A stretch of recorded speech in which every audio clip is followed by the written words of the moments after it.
është ditë me shumë vite ma herët.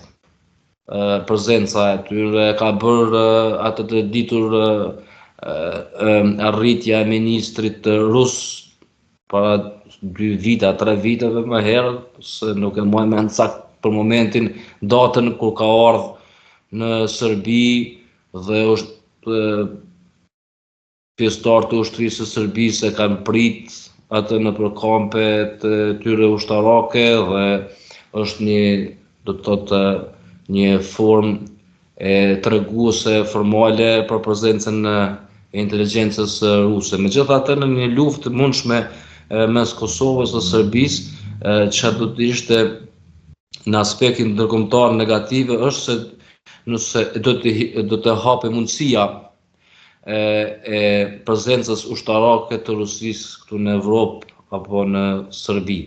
Për atë perëndimorët nuk ishin të interesuar që ne Kosova të përplasemi në këtë kohë në tipin e një lufte me Serbinë, jo pse ata e ledatojnë fuqiqin apo e dojnë Serbinë per se, po sepse do hapej mundësia të rusët të hynë si aleat të serbëve në këtë pjesë të Evropës.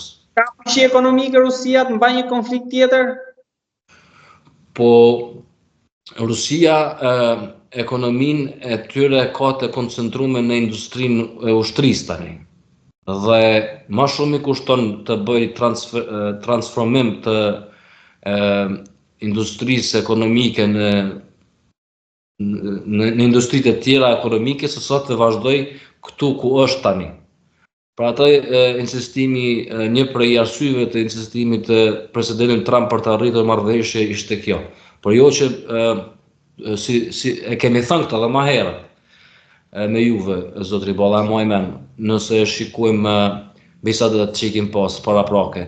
Por jo pse tash Vladimir Putin është aq naiv, edhe ai e di se ku gjendet gjendja ekonomike e Rusisë, do thotë industria për zhvillimin ekonomik bazë është ajo e ushtrisë tani që është fokusuar Rusia. Dhe a mund ta ketë atë kapacitet? Unë them se po, ka atë kapacitet, mund ta ketë. Shumë njerëz mendojnë dhe thonë se në Ukrainë janë kallëzu rusët dopt në luftë, por unë mendoj që ajo luftë ka filluar për mos tu mbaruar brenda një kohe të shkurtë. Pra, nuk shikoni një marrëveshje, qoftë edhe një armë pushim për momentin atje, jo më mbyllje konflikti?